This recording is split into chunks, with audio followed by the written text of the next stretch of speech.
Hola, me llamo Anne Bialek, yo vivo en los Andes, en Bolivia, desde 10 años. Soy andinista y apasionada de montaña y he aprendido a escalar aquí en Bolivia con los guías de alta montaña bolivianos. 2016 era el año de las travesías. Nos hemos lanzado todas las travesías posibles y los más lindas, ¿no? Los macizos más emblemáticos de Bolivia.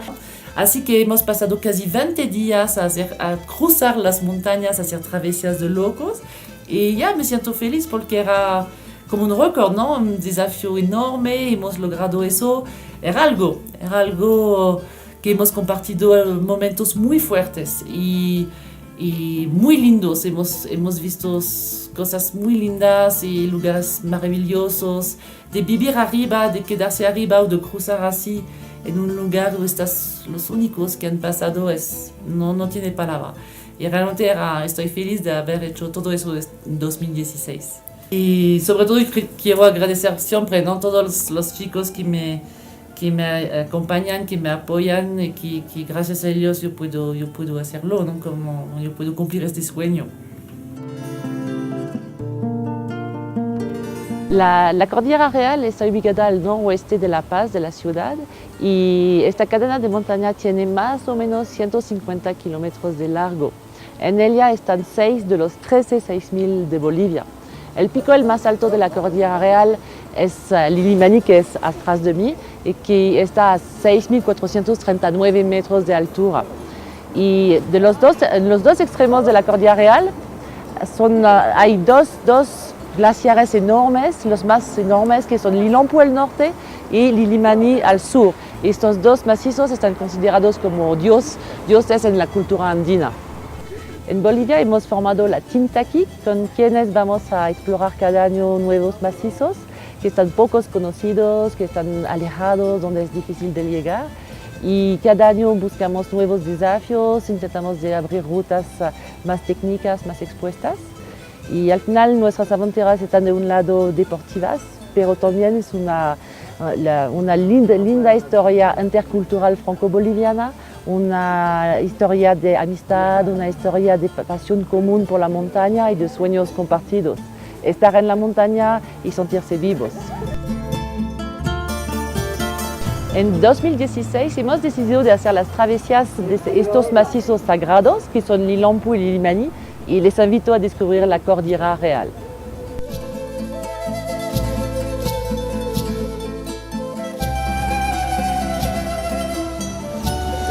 Bueno chicos, ¿cómo están antes de la expedición? Muy bien. Estamos con súper ganas para poder hacer una expedición que va a ser para nosotros muy sorprendente. Lilampu siempre me ha gustado ir a Lilampu, ¿no? Es fin del mundo de la Cordillera, al norte de la Cordillera. Es un lugar salvaje, aislada, reservado para las montañistas de verdad, los iniciados. A la época, en los años 70, 80, los montañistas iban allá para abrir rutas. Y es verdad que es un paraíso, ¿no? Hay paredes de roca, hay aristas vertiginosos, hay de todo. Cada uno puede abrir su ruta. Y después casi nadie fue allá porque tal vez es demasiado lejos, es demasiado peligroso también. Y es todo un camino para alcanzar. Es completamente al norte de la cordillera, así que se merece. Pero se merece, es peligroso, así que ahora pocas montañas van allá. Pero hace parte de la magia también de este lugar, es por eso que me gusta Lilampu. Primero hay que ir al extremo norte de la cordillera, atravesar todo Sorata y dar la vuelta al macizo montañoso para llegar hasta el pueblito de Cocoyo, ¿no? Que está del otro lado de la cordillera. Yo es la tercera vez que vengo aquí para escalar los picos del macizo de Lilampu. Como cada vez Mario, el hombre del pueblo, nos acoge con su sonrisa, su serenidad, y este año hemos llegado para la fiesta del pueblo, ¿no? Y estaban celebrando con mucha cerveza, pero Mario y sus hijos el día siguiente estaban puntuales para llevarnos al pie del glaciar.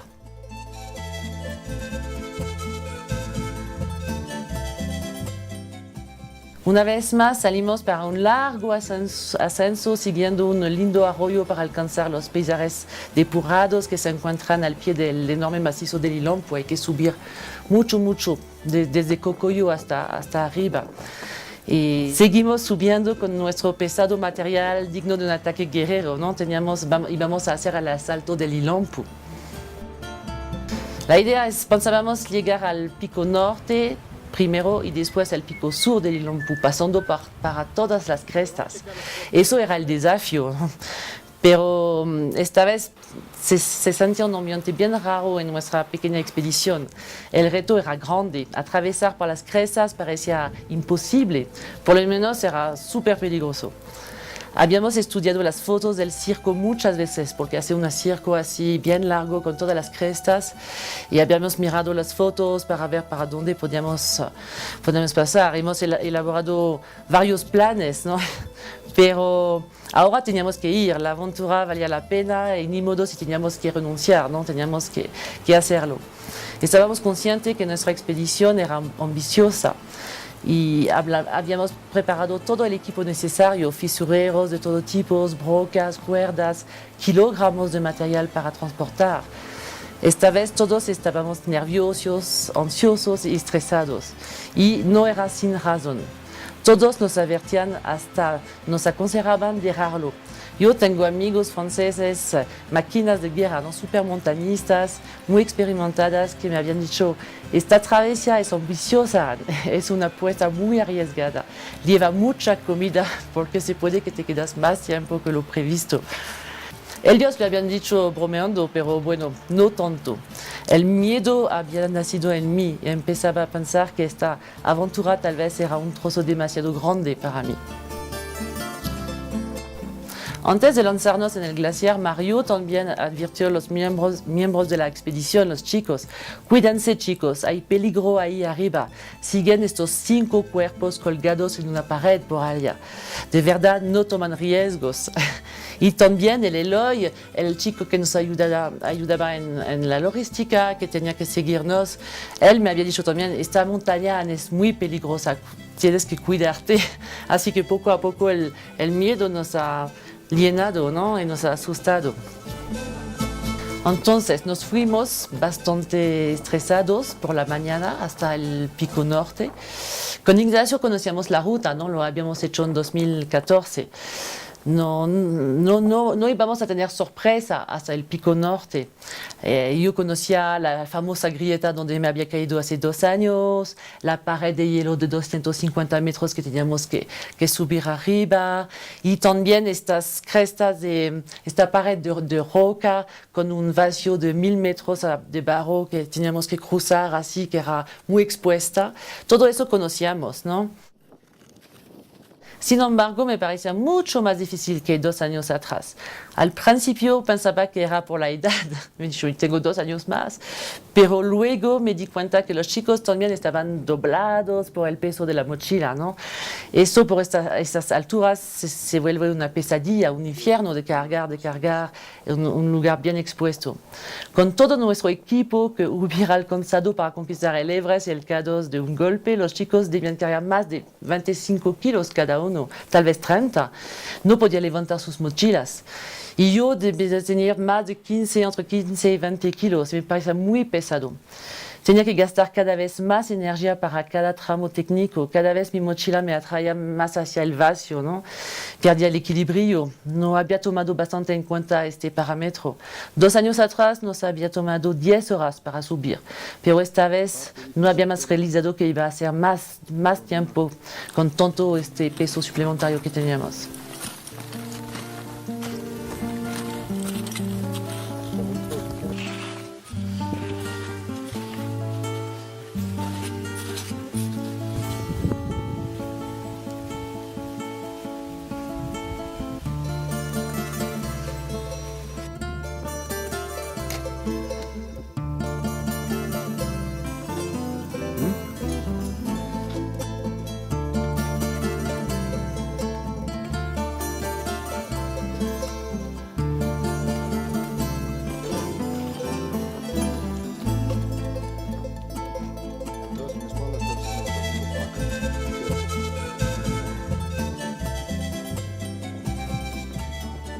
Así que llegamos a la meseta alrededor de las 6 de la noche, justo al atardecer, después de 12 horas de ascenso. El hígado agotada, casi a 4 patas, estaba muerta en esta gran meseta formada por el pico norte. Había un viento glacial, apenas podía caminar. Los chicos estaban armando un iglú para proteger la carpa.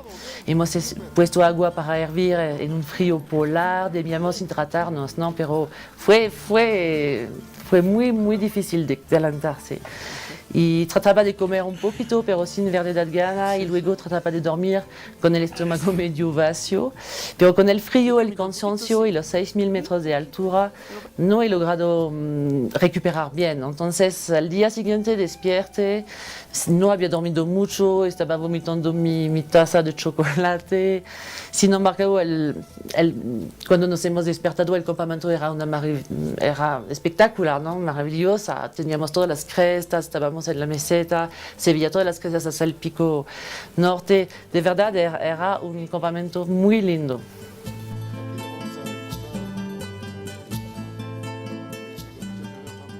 Yo trataba de tranquilizarme, ¿no? Pensando que ya estábamos en las crestas, habíamos hecho toda la subida, ¿no? Todo el desnivel, por lo menos hasta arriba. Ahora me decía, ahora que estamos en las crestas solo hay que caminar y hay que cruzar, ¿no?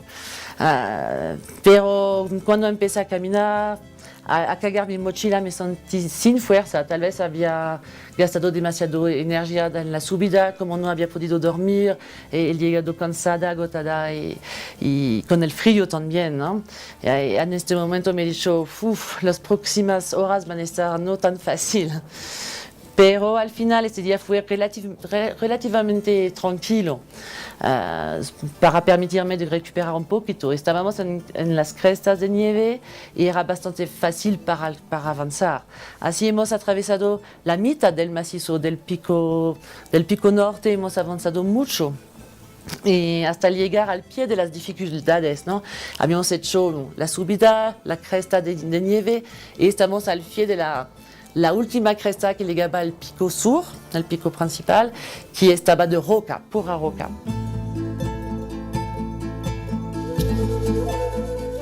Tras un buen descenso en rappel en una pared de hielo, decidimos instalar el segundo campamento, en una mesa de nieve también a 6.000 metros de altura.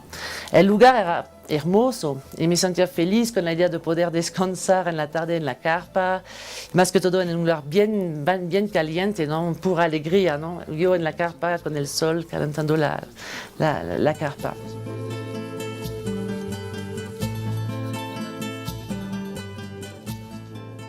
Había llegado la hora de decidir, ¿no? Teníamos que saber si íbamos a seguir con las crestas de roca expuestas o si teníamos que buscar un otro camino. Era claro que conmigo nos estábamos arriesgando mucho en esta última parte, hecha por su mayoría de aristas rocosas. Los chicos iban a ir para explorar, evaluar la siguiente parte para saber lo que hacemos. Pero lo que habíamos podido ver nos parecía aterrador. Paredes de roca de más de 100 metros, eran colgados a punto de caer a cualquier momento. Teníamos que ir rápido y con mi pesada mochila era imposible, especialmente en los tramos rocosos donde no estoy realmente súper cómoda, ¿no? Teníamos dos opciones: o intentábamos en esta parte con el riesgo de no lograrlo y tener consecuencias mortales, ¿no? O teníamos que encontrar una ruta alternativa, en este caso bajar el campo alto del pico sur con una otra ruta. Después de la exploración de los chicos, ellos regresaban cansados y poco motivados para seguir en las crestas, ¿no? La ruta prevista. El sol estaba saliendo y teníamos que alistar todo nuestro material, que todo estaba congelado por el frío de la noche, ¿no? con hielo. Y vamos a atravesar estos lados del Ilampu que nadie había pisado antes, ¿no? De todos modos, la ruta que estábamos haciendo, nadie había pisado este lugar, así que vamos a siguiendo abriendo nuestra ruta. Caminando por el glaciar empezamos a bajar, llegamos a un precipicio de roca así, de más de 200 metros de roca, de vacío así. Y teníamos que equipar el tramo, avanzar con esta pesada mochila que siempre quiere llevarme al vacío, volver a hacer lo mismo en otro tramo para bajar poco a poco en rappel. Más abajo, hemos seguido, más abajo encontramos otro precipicio. Y la cosa se ponía infernal, ¿no? Nos parecía imposible salir de este laberinto de roca y hielo. A este punto, Ignacio y su hermano Ramiro decidieron de bajar por una cascada de hielo. Y Hugo y yo estábamos buscando un otro paso por las rocas. Y mientras Ignacio estaba colgado, pegado en su pared de hielo, Hugo me estaba bajando rápidamente en rappel, porque rocas estaban despegando, cayendo peligrosamente de todos lados, ¿no? Todo era instable, porque este año las condiciones de glaciar eran muy difíciles. Había nevado poco, así que todo era de hielo puro y de la roca que se caen muy fácilmente. Así que yo bajando con Hugo, las rocas estaban llegando así, ¿no? Fue un pequeño momento de pánico, ¿no? Donde tuvimos que ir con mucha velocidad en este tramo para escaparnos. Y al final hubo de nuevo algunos tramos difíciles, algunas partes de roca, de hielo, pero estábamos casi, podíamos ver la salida del glaciar, ¿no? Empezamos a ver que habíamos poco a poco, tras todas las dificultades, hemos bajado, ¿no? Y Eloy, que nos apoyaba en la logística, él estaba al campo alto del Ilampu, del pico sur. Y podíamos empezar a caminar con la radio, ¿no? Se sentaba que estábamos cerca, ¿no? Y yo solo quería una cosa en este momento, salir de aquí, llegar al campamento y escaparnos. Pero antes de pasar el penúltimo tramo de hielo, la última lengua glaciar que teníamos que cruzar, un enorme serac se ha caído y ha provocado una avalancha, ¿no? Justo en el lugar, en el camino que teníamos que tomar, para decir, chicos, ya no está acabado, siguen en peligro, así que apúrense. Al final, cansados, después de 3 días casi sin comer, sin dormir y con miedo adentro, habíamos conseguido atravesar este macizo, ¿no? Por el glaciar, por las rocas, para alcanzar Eloy del otro lado del macizo al campo alto del Ilampu. Habíamos hecho del norte, completamente al otro lado, subir de nuevo, atravesar y bajar de nuevo del otro lado. Eso era un éxito total, ¿no? Para nosotros. Lo habíamos logrado con el lamento de no haber cumplido con la totalidad del desafío inicialmente previsto, ¿no? Pero con la alegría de haber salido vivos por el otro lado de este macizo, imponente macizo.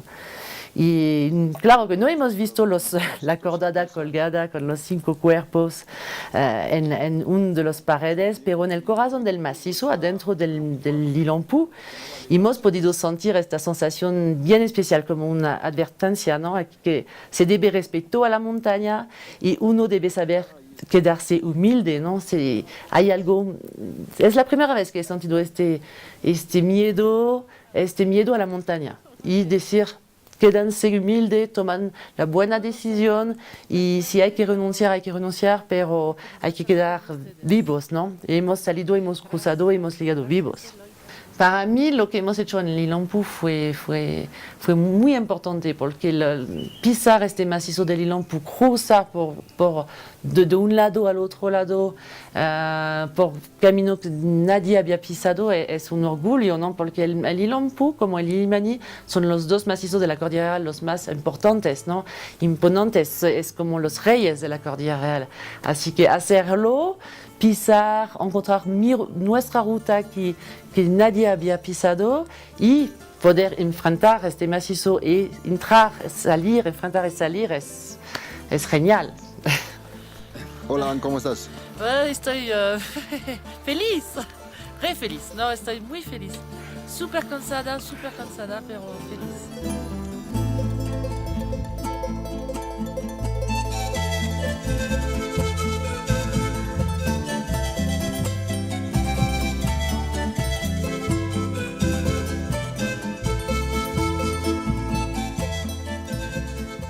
Después del Ilampu quedaba como un sabor de cosas sin terminar, ¿no? Y algo de frustración también después de esta aventura de atravesar del Ilampu. Así que 10 días después de haber recuperado, descansado de mis emociones, también haber recuperado un poquito de fuerza, surgió rápidamente la idea, ¿y por qué no volver al Illimani? Porque al final, como yo decía también, estos dos macizos son los reyes de la cordillera, hemos cruzado uno, hemos pisado uno, hemos enfrentado uno, podíamos seguir a hacer travesías de los dos, ¿no? Seguidos. Y la travesía del Illimani lo había hecho en 2012, así que de hacerlo de nuevo era como un símbolo, ¿no? Y para mí, a la época, en 2012, cuando lo había hecho, había sido mi mayor desafío en montaña que había hecho a la época. Después he hecho algunas cositas, ¿no? Y para mí era simbólico porque en 2012, cuando hice la travesía del Illimani, mi mamá había fallecido de forma brutal, así, algunas semanas después, y era el último desafío que ella había conocido de mí. Así que yo me decía, tenía que mostrarle que soy capaz de nuevo de hacerlo, ¿no? Todo un símbolo.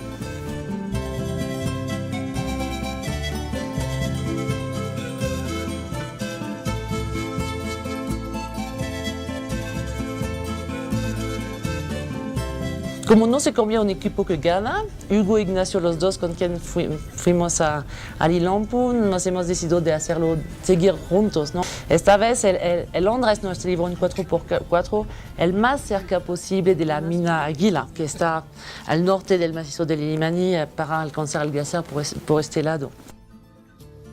Estábamos a 4.500 metros de altura y teníamos que caminar hasta el pie del glaciar, subir al pie del glaciar. Era un lindo día soleando, ideal para atravesar los pastos hasta la laguna de Mina Águila, ubicada al pie del macizo del Illimani. Un pastor nos acompañó hasta allá y me ayudó a llevar mi mochila. Y algo que no se rechaza, ¿no? Cuando se trata de ahorrar energía antes de una expedición. Y después seguía una larga subida en terreno arenoso y luego rocoso para alcanzar al pie del glaciar más o menos a 5.004 metros de altura. Y fue una ligada, el tiempo era lindo, una ligada espectacular por el borde de las crestas. Y cuando hemos llegado para ver la entrada a las crestas. Pero también una sorpresa un poquito desagradable de ver el glaciar tan descarnado, porque yo había ido en 2012, las condiciones eran buenas. Más o menos a las 5 de la mañana empezamos a caminar para empezar la travesía.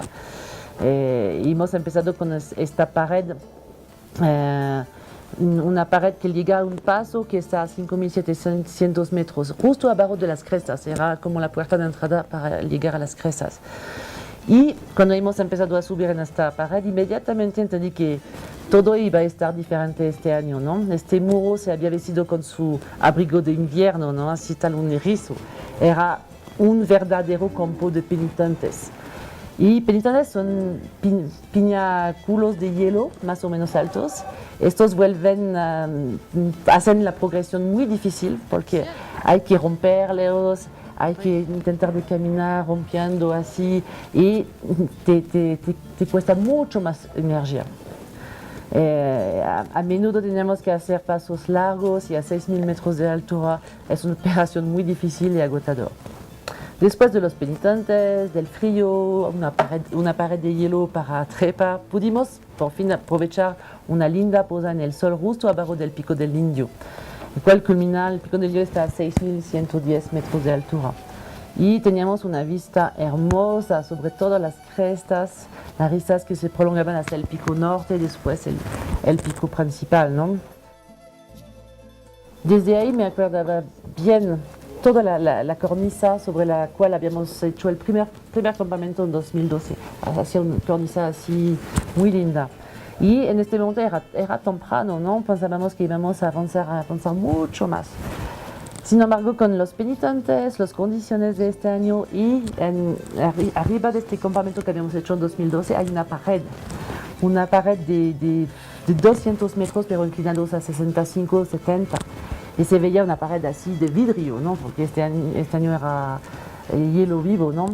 Y así que cuando hemos visto esta pared y todo lo que nos esperaba, hemos decidido de acampar temprano, casi era mediodía, pero hacer el campamento casi en el mismo lugar que en 2012, para no afrontar esta pared en la tarde, ¿no?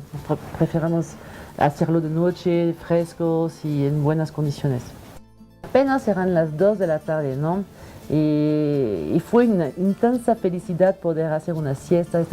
Hemos encontrado como decía, un pequeño lugar de roca así, encima del vacío, donde hemos armado la carpa. Y hemos hecho una siesta los tres así en el sol, hacía un calor, estábamos bien. Yo solo tenía un pequeño dolor de cabeza para molestarme, si no era perfecto. Y después, nunca hemos armado el campamento aquí, y después de una buena noche como siempre, que era mala, porque no podemos dormir a 6.000, y un pequeño dolor de cabeza, estábamos listos para saltar esta famosa pared de hielo, ¿no? Por suerte era de noche, porque si no hubiera renunciado, creo. Primero hemos pasado la Rimaya, que fue primero un desafío porque era bien abierta, pero después lo que esperaba era terrible, nada en comparación de lo que habíamos hecho antes. Era este muro de 200 metros como de vidrio, ¿no? Con mis pioletas así como una cascada de hielo. Y para mí, que yo no soy profesional, no soy amateur, y subir una pared vertical así con hielo vivo, con vidrio, es mucho más difícil. Y es de terror, ¿no? Para nosotros. Así que tenía que dejar de pensar y más que todo concentrarme en mis pioletas y mis crampones. Y al final, hemos subido al final y el sol nos estaba esperando arriba y eso era el más importante, ¿no? Hemos podido lograr hasta arriba de esta pared y las aristas nos estaban acercando del pico norte. Cada vez podíamos ver que estamos más cerca del pico norte y saber que cada vez estamos más cerca del pico norte, adelantamos, ya estamos con mucha confianza y feliz.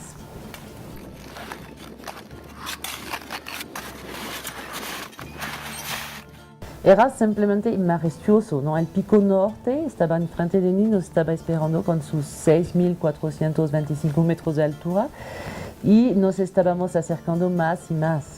Nos impresionaban sus paredes vertiginosas, así paredes así vertical. Nos desafió sus cornisas, había paredes, cornisas cerca de la cima. Ahora podíamos ver bien las aristas que llevan hasta el pico central que está atrás, así que ya estábamos al pie del norte y después se veía la ruta para salir. Hugo, quien había pasado toda su niñez al pie de este macizo, estaba muy emocionado, ¿no? Sabía que íbamos a tener más dificultades adelante, pero lo veíamos con serenidad.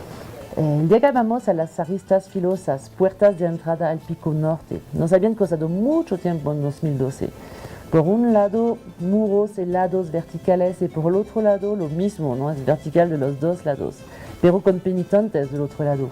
Ignacio y Hugo a veces hacían contrapeso, posicionándose uno por cada lado de la pared, cada uno su precipicio, ¿no? Y de repente oímos un ruido sordo y el grito de Ignacio por el otro lado de la cresta, el cual de verdad nos congeló la sangre. Una placa de hielo cayó justo a su lado y casi les llevó, ¿no? Al final alcanzamos la cima del pico norte, con mucho esfuerzo, ¿no? Habíamos atravesado todas sus placas, había placas de viento. Y me sentía feliz por estar de vuelta en este pico, segunda vez tan cercano de nuestro objetivo, que era el pico central y la salida hasta la ruta normal. Pero en este momento he visto la mirada de Hugo había cambiado. El descenso del otro lado parecía bien peligroso. Había pendientes helados, llenos de penitentes, nos estaba esperando, así que era de terror. Teníamos que ir con mucho cuidado. Al final decidimos que nos íbamos a ir más allá este día. Habíamos previsto de acampar, como el primer campamento. Tenemos tiempo, vamos a ir más allá. Pero al final hemos hecho el mismo campamento que en 2012 porque bajar del pico norte, pasar por estos penitentes, paredes bien verticales, hemos tardado mucho y nos cansamos mucho más con los penitentes. Cansada, pero feliz. Ok.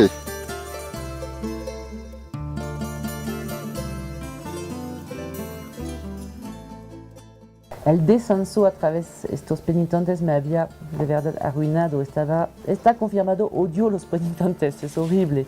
Solo quería una cosa, echarme en mi bolsa de dormir No había comido de los 2 últimos días y sinceramente hasta este momento no quería tocar comida, nada. No podía comer, apenas podía echarme en mi sleeping y tomar un poquito y nada más. La Ana está todavía en la bolsa de dormir. Sí, no quiero salir. No te escuchaba, mira. El día siguiente, un tercer día, de un común acuerdo, hemos esperado el amanecer, ¿no? Para abrir los ojos. Salir de la bolsa de dormir, que todo estaba mojada, descongelar las botas, equiparnos con el arnés. Es el cotidiano de las montañistas, ¿no? Pero hay veces nos decimos que somos locos, un poco locos para venir a dormir a 6.000 metros de altura. Y normalmente el pico norte era bastante cerca. Yo me acuerdo que habíamos calculado 3 horas y me acuerdo que no era tan difícil. Cornisas, subir y estábamos. Pero al final vamos a necesitar el doble con las condiciones de este año. Para evitar los penitentes teníamos que intentar de pasar por la roca, así que en vez de caminar en los penitentes íbamos un poquito más a la izquierda que por la roca. Pero al final era difícil igual y hay rocas sueltas, después nos hemos encontrado paredes de hielo que tenemos que escalar y después nos hemos puesto de nuevo en los penitentes. Yo no podía más de los penitentes. Hemos llegado la última pendiente antes de llegar a la cumbre del pico central, así luchando con los penitentes. He llegado llorando. De verdad, esta es la primera vez que he sentido esta emoción que me ha subido y estaba llorando. No podía hablar, llorando. Los 10 últimos pasos hasta la cumbre estaba llorando, sin poder hablar nada. Pero de emoción, de felicidad, de alegría, porque lo había hecho la segunda vez, pero con condiciones mucho más difíciles de hielo y de roca. Y ahora, una vez que estábamos arriba, todos estábamos con emoción, ¿no? Habíamos cruzado los 2 macizos más imponentes de la cordillera y seguidos así.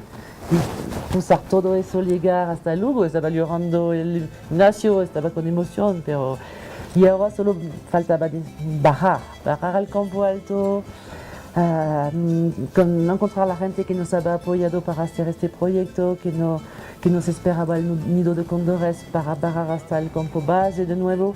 Todos nos han felicitado, había montañistas abajo que estaban con emoción también, impresionados de lo que habíamos hecho. Y realmente fue una felicidad, una satisfacción. Hemos acercado a los 2 maestros, ¿no? Indestructibles de la cordillera real, Lilampu, Lilimani, reconocidos en la leyenda andina por ser los reyes poderosos del mundo boliviano, ¿no? Y de la cordillera real. Así que un orgullo total.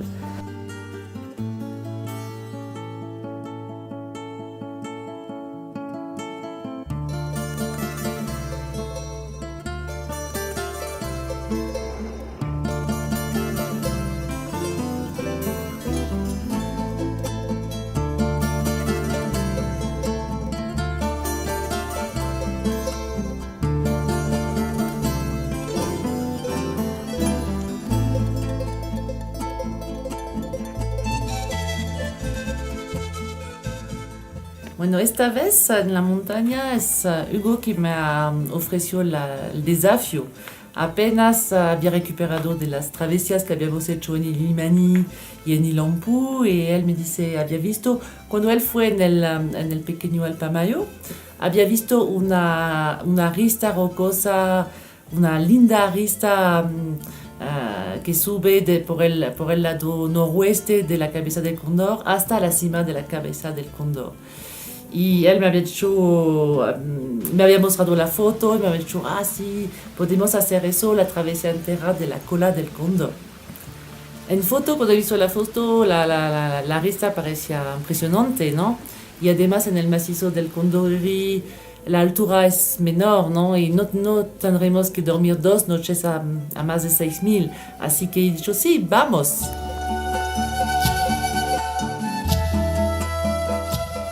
la salida estaba previsto el último fin de semana de agosto. Al principio de esta expedición era un terreno conocido. Hemos llegado a la laguna Xercota, que es el campo base de Pequeño El Pamayo y Cabeza del Cóndor por los días normales. Hemos llegado con un cielo negro, ha nevado toda la noche, una tormenta de nieve y nos hemos despertado con un lindo paisaje de invierno, todo estaba blanco. Así el segundo día partimos con Hugo y Cecilio que como guía de UAGM y Santos que era el apoyo logística. Hemos partido de día, ¿no? Y por la primera vez subía en el pico Tarira de día, era muy agradable, ¿no? Después de este lugar empezaba la aventura, teníamos que bajar en el valle desconocido del lado noroeste de la Cabeza del Cóndor. Y a partir de este momento era todo aventura. Hemos bajado. Yo tenía la impresión que bajábamos demasiado, ¿no? Estábamos bajando, pero luego lo tenía bien claro, ¿no? Había preparado su itinerario y él tenía bien claro en su idea hasta dónde teníamos que bajar. Así que hemos bajado siguiendo un río hasta el fondo del valle, del otro lado, y a las orillas de una linda laguna y atrás, completamente atrás, pero lejos de la Cabeza del Cóndor.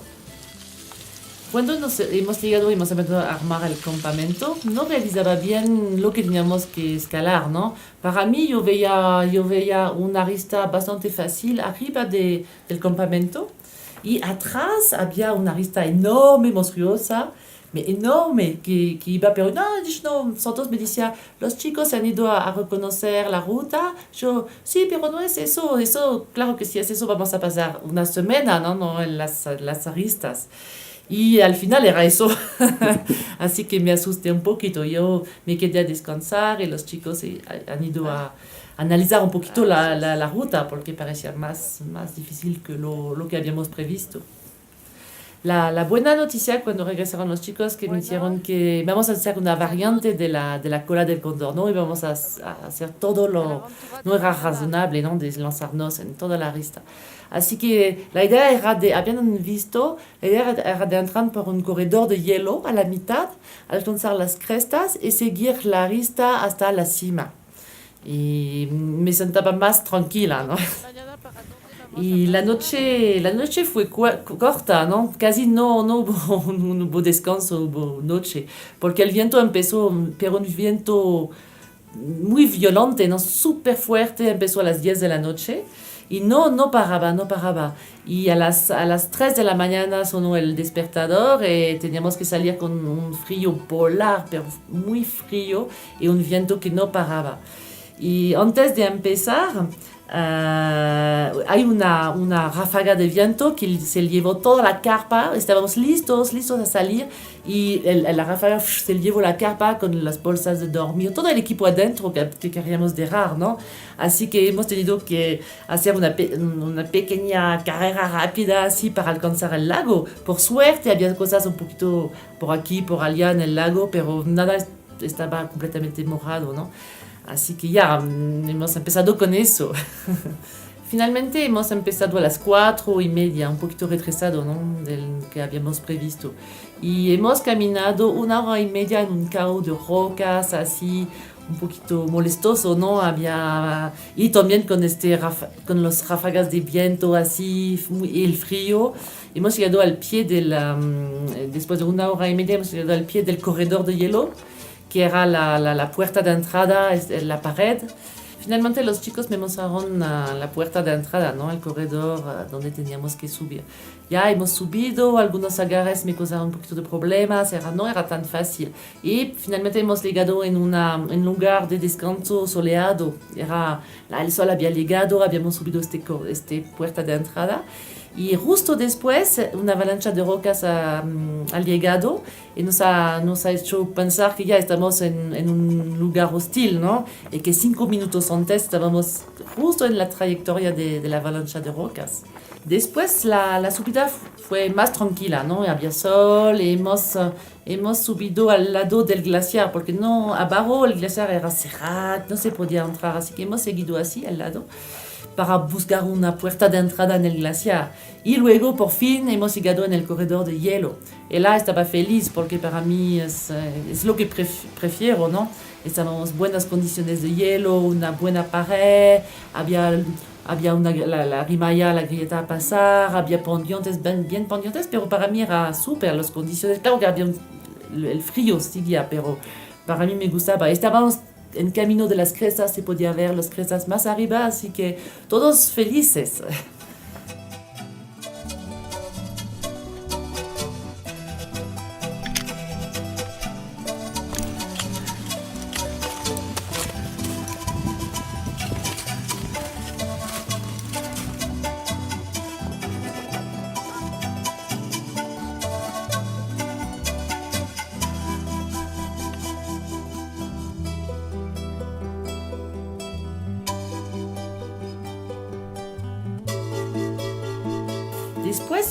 Después de este corredor de hielo, hemos llegado primero a la meseta, ¿no? Arriba en las crestas.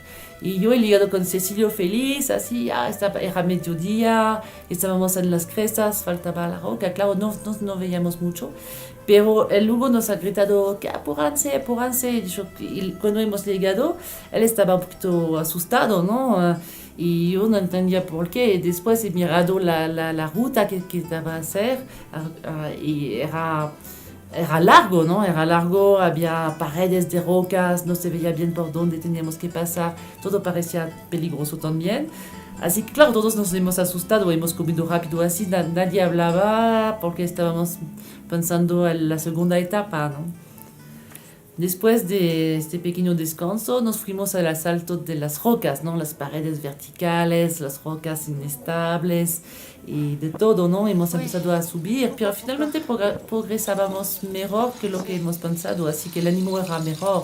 Hemos llegado a un pico donde se veía casi el resto de la rista y la cima, que pensábamos que era la cima. Podíamos orientarnos con el pico Wyoming y el glaciar del ala derecha del Condorí. Así que pensábamos, ya, estamos a la mitad, faltaba así, pero claro que de aquí del pico se veía también paredes verticales. Yo tenía que seguir, pero no veía para dónde teníamos que pasar, ¿no? Y el Hugo me decía, yo estimo a 2 horas y media hasta la cumbre, y al final el Cecilio esta vez ha pasado en cabeza y ha buscado el mejor camino. Al final logró un buen camino, ¿no? Hasta yo mismo me he sorprendido, ¿no? Porque no es muy fuerte, y ya estaba bien, había vacío de un lado, vacío del otro lado, la roca era súper inestable, ¿no? Cada paso que hacíamos escuchamos todo que se caía en el vacío.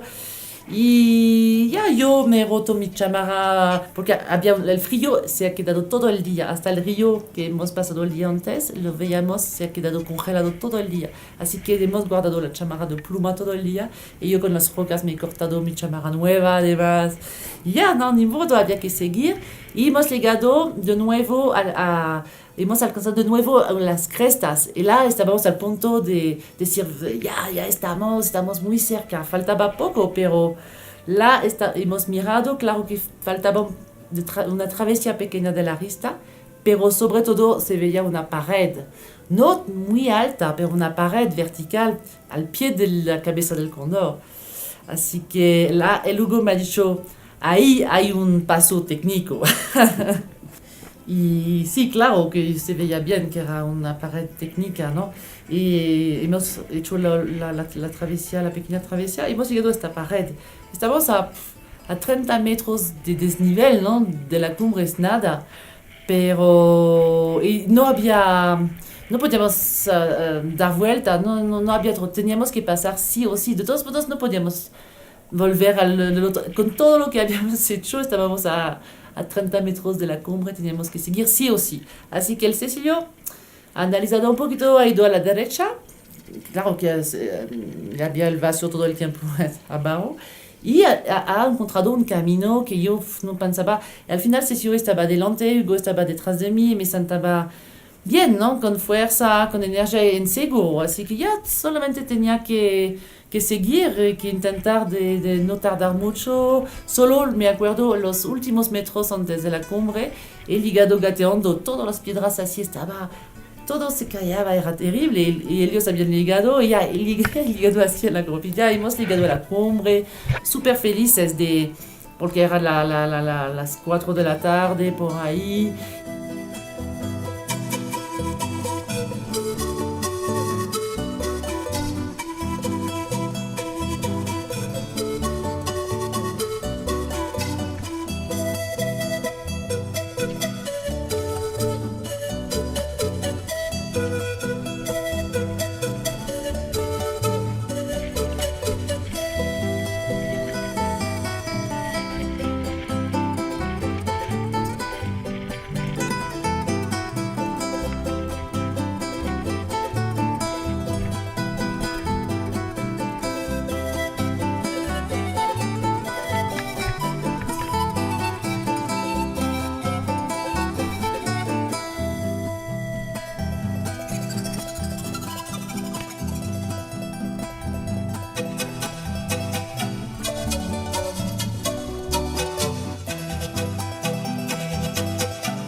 Y sobre todo estábamos felices porque ahora estábamos en terreno conocido.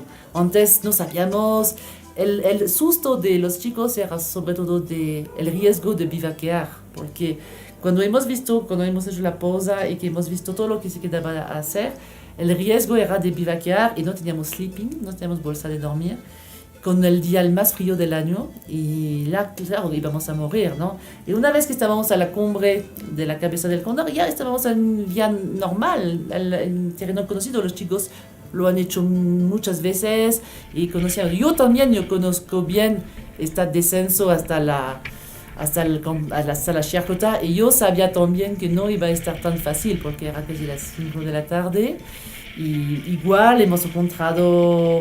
Porque yo en la cabeza del cóndor lo he hecho hace años, pero las condiciones han cambiado mucho. Eran rocas, inestable, descenso en rapel, hielo, rocas que se caen, grieta, mixto, de todo. Y con el cansancio, y ya hemos bajado, después grietas, penitentes, y después la bajada. Hemos llegado de noche a salir del glaciar.